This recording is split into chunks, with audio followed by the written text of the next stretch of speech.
एक धर्मांध शासक था। उसकी जो धार्मिक नीति है, धार्मिक नीति अलग-अलग चरणों में विकसित हुई थी। उसके 2 चरण हैं, 1 और 2, ठीक है ना? और वो चरण जो है क्यों विकसित हुए थे और उसका क्रियान्वयन कैसे किया गया था, ये देखना है। यानी कि उसने इन नीतियों को क्यों अपनाया और कैसे इसको लागू किया, ये हमको डिस्कस करना है। ओके? देखिए, इतिहास बहुत टफ नहीं है बेटा, ध्यान रखना। अगर इतिहास को तथ्यों के अनुसार देखोगे तो टफ है, लेकिन समझ के अनुसार इसको विकसित करोगे तो बहुत आसान है। कोई टफ नहीं है। बात मेरी समझिएगा। केवल कंसेप्ट के अनुसार समझिएगा, आराम से चीज हो जाएंगी। यानी कि औरंगजेब की धार्मिक नीति के चरण, आखिर उसने क्यों अपनाया, यानी कि उसके कारण क्या थे और उसको लागू कैसे किया, उसके क्रियान्वयन के तरीके क्या थे। पहले चरण में उसके सामने 2 चीजें हैं, एक उत्तराधिकार का युद्ध और शाहजहां को सत्ता से वंचित करना। यानी कि पहले चरण में उसने अपने भाइयों को मारा और सत्ता हासिल की। उसके बाद अपने पिता को जिंदा रहते हुए जेल में डाल दिया, यानी कि सत्ता से वंचित कर दिया। यह पहली बार पूरे दिल्ली सल्तनत से लेकर के मुगल साम्राज्य तक यह पहली बार हुआ है कि किसी बेटे ने अपने पिता को जिंदा रहते जेल में रखा हो और सत्ता को अपने हासिल कर लिया हो। या तो कोई ना कोई मार दिया जाता है, जिंदा कोई नहीं रखता था। इसने रखा और पिता को रखा। सोचिएगा, वो मुगल जिसकी स्थापना बाबर ने की, हुमायूं जो अपने पिता का आज्ञा मानता था, अकबर जो पिता का अच्छा बेटा था, और सोचिए अपने बेटे के लिए एक अच्छा पिता बनने की कोशिश की उसने। सोचिएगा, जनता के लिए भी। जहांगीर, जिसने थोड़ा सा परिवर्तन उसके समय में आया, जिसने पहली बार अपने पिता के खिलाफ विद्रोह करने की कोशिश की।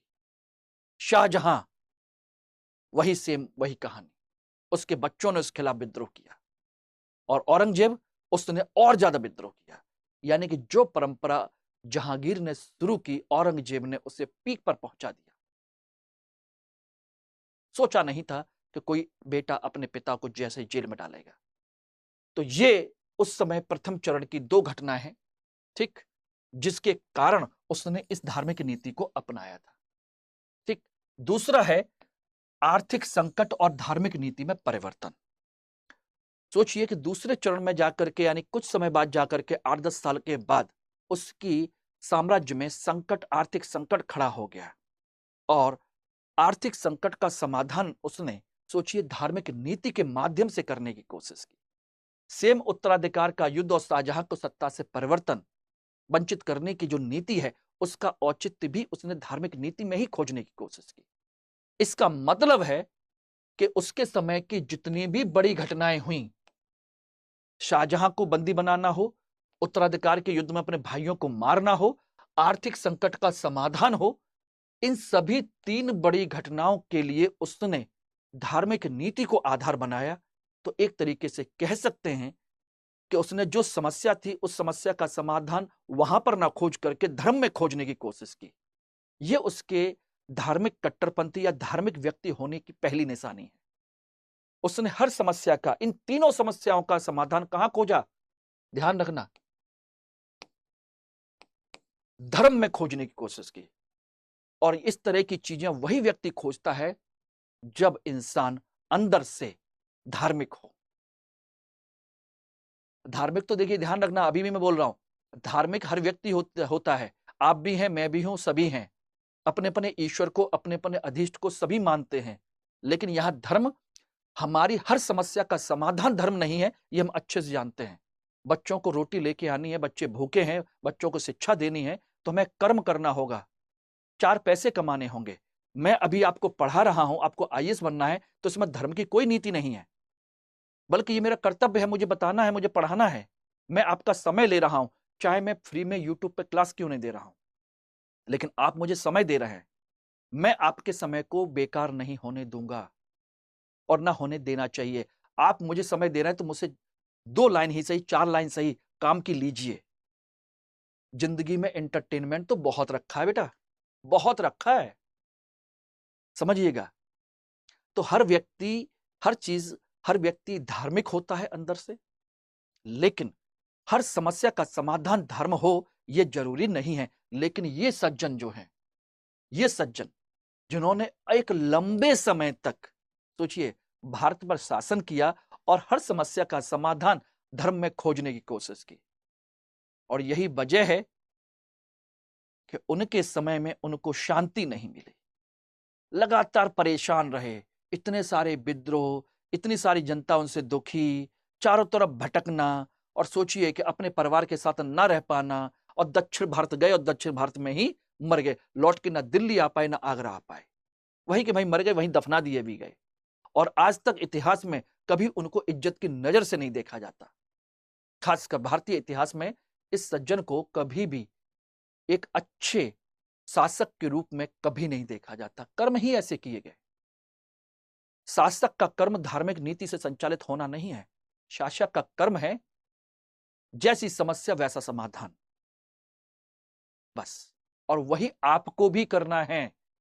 कल को अधिकारी बनने के बाद एक तरीके से हमारे देश के प्रमुख प्रशासनिक अधिकारी बनेंगे, समस्याओं का समाधान आप ही करेंगे, लेकिन हर समस्या का समाधान आप धर्म के माध्यम से नहीं कर सकते दोस्तों, तो ध्यान रखना। क्लियर हो गया? चलिए अब इसके आगे हम एक एक करके सारी चीजों को हम लोग डिस्कस करते हैं, समझने की कोशिश करते हैं कैसे कैसे इसने क्या क्या किया। तो मैंने एक आउटलाइन आपको मैंने बता दी, क्या क्या हुआ था, क्यों हुआ था। अब हम चर्चा करते हैं एक एक करके। ओके, चलिए सबसे पहला चरण है उत्तराधिकार का युद्ध और शाहजहां को सत्ता से वंचित करना। यह आप अच्छे से जानते हैं कि शाहजहां के 4 बेटे हैं, मुराद, दारा शिकोह, औरंगजेब, शाह शुजा। इनमें औरंगजेब सोचिए दक्कन में रहता था, दक्कन का गवर्नर बना रखा था, और जो शाहजहां का जो सबसे प्रिय बेटा है दारा शिकोह, सबसे बड़ा भी है, सबसे प्रिय भी है और उदार भी है, जिससे वहां के उस समय के लोग अकबर सेकंड कहते थे। यानी इतना अच्छे नेचर का था कि उसमें उनको अकबर का प्रतिबिंब दिखाई देता था कि अकबर जैसा शासक है। मैं उसकी तारीफ नहीं कर रहा, लेकिन बताने की कोशिश कर रहा हूं। और उसने बहुत अच्छे काम भी किए थे दारा शिकोह ने, इसीलिए शाहजहां ने उसे अपने साम्राज्य का एक तरीके से युवराज घोषित करने की कोशिश भी की थी, और उसको मानता भी था कि यही शासक बनेगा, जनता भी चाहती थी, लेकिन होता वो नहीं है जो हम चाहते हैं।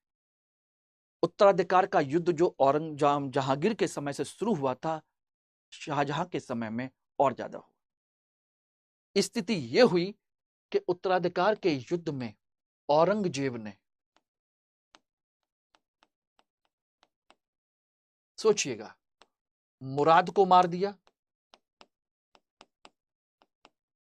शाह शुजा को मार दिया, और दारा शिकोह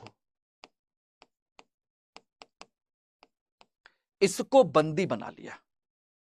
2 युद्धों में इसको हराया था। कौन कौन से युद्ध थे?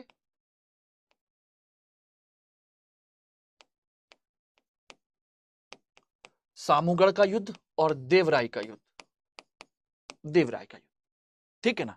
सामूगढ़ और देवराय के युद्ध में इसने इसको हरा करके बंदी बना लिया, क्योंकि यह सबसे ज्यादा योग्य था, सबसे ज्यादा जनता का प्रिय था। तो ऐसे में शाहजहां का भी एक तरीके से उत्तराधिकारी था। और ध्यान रखना, सामूगढ़ के युद्ध के बाद ही औरंगजेब ने शाहजहां को बंदी बना लिया था, खुद दिल्ली में रहा और शाहजहां को आगरा के किले में बंदी बना के छोड़ दिया था। ध्यान रखना। और जब तक शाहजहां जिंदा रहा तब तक वो कभी भी आगरा नहीं आया, औरंगजेब दिल्ली में ही रहा, ठीक है ना। इस युद्ध के बाद ही उसने बंदी बना लिया था। ठीक, बात में समझने की कोशिश करिएगा। बात आती है कि आखिर इसने युद्ध को बंदी बना लिया, तो इसको, इन दोनों को तो युद्ध के मैदान में मार दिया था, ठीक है ना। अब इसको बंदी बनाने के बाद इसको मारने का अधिकार क्या हो, कैसे इसको खत्म करे, जिससे कि जनता के सामने इसको मारता है तो जनता विद्रोह कर सकती है, और भी लोग विद्रोह कर सकते हैं, समस्या सामने आ सकती है, ठीक। और दूसरी तरफ उसने शाहजहां को भी सत्ता से वंचित कर दिया है और जेल में डाल दिया है, जो कि आज तक किसी ने नहीं किया। तो ऐसे में दो घटनाएं उसके सामने आ गई। अब वो अपने आप को इसका औचित्य प्रस्तुत करना है कि उसने ये सही किया है या गलत किया है। औचित्य, यह सबसे बड़ा मुद्दा था। ध्यान रखना, कोई भी नीति ऐसी विकसित नहीं होती दोस्तों। ध्यान रखना, कुछ ना कुछ कारण होते हैं, हर नीति के, हर चीज के कुछ ना कुछ कारण होते हैं। तो जब ये दो कारण हैं, तो फिर उसने अब इस अपनी धार्मिक नीति को अपनाया कैसे? तो औचित्य के लिए उसके पास दो उपाय थे। एक, वह किसी को भी मृत्युदंड दे सकता है, चाहे वो शासक हो चाहे भाई हो, यदि उसका आचरण धर्म के विरुद्ध हो। किसके विरुद्ध हो? धर्म के विरुद्ध। इस्लाम में धर्म के विरुद्ध जाने पर उसको मृत्युदंड देने का अधिकार है शासक को। और आज भी पाकिस्तान में ईश निंदा आप समझ सकते हैं, वहां पर मृत्युदंड दे दिया जाता है। ईश निंदा कानून, बात समझिएगा। एक तो यह है अधर्म का आचरण जो है धर्म के विरुद्ध हो। दूसरा, शासक कैसा हो? असमर्थ हो काम करने में, असमर्थ हो या बीमार हो। ध्यान रखना, तो ये दोनों परिस्थितियां जिम्मेदार थी। अब ध्यान रखना, ना तो शाहजहां असमर्थ था और ना ही दारा शिकोह धर्म के विरुद्ध था, लेकिन इसने दारा शिकोह के खिलाफ यही एक मौका दिया। दारा शिकोह, अब कहोगे ऐसा क्यों किया? दारा शिकोह पर इसने धर्म के विरुद्ध होने का एक आचरण लगा दिया, ठप्पा लगा दिया कि यह गैर मुस्लिम लोगों को समर्थन देता है, इस्लाम के विरुद्ध इसने बहुत सारे कार्य किए हैं, इसलिए यह धर्म के विरुद्ध है, ईश्वर की, खुदा की निंदा करता है, इसलिए इसे मृत्युदंड दिया जाना अनिवार्य है। अब बात आती है आखिर ऐसा क्यों? ठीक है ना, एक कारण। दूसरी तरफ शाहजहां को बंदी बना लिया और उसके बारे में कह दिया कि वह बीमार है, असमर्थ है, इसलिए सत्ता मैं दे रहा हूं। इसी वजह से उसने अपने पिता को मारा नहीं था, केवल बीमार होने का, केवल उसको बंदी बना दिया था बीमार होने के कारण पता करके, इसलिए उसने मारा नहीं। क्योंकि मार देगा तो उसका कारण पता चल जाएगा कि वास्तव में सत्ता चाहता है मजबूरी में। ओके, तो ये दोनों कंसेप्ट आपके यहीं पर हैं। अब बात आती है कि आखिर ऐसा क्यों किया? तो दो नीतियां हैं और दोनों एक दूसरे के खिलाफ, एक दारा के खिलाफ और एक शाहजहां के खिलाफ उसने अपना दी। ठीक, बात आती है कि आखिर क्यों किया उसने? उसके पीछे कारण था।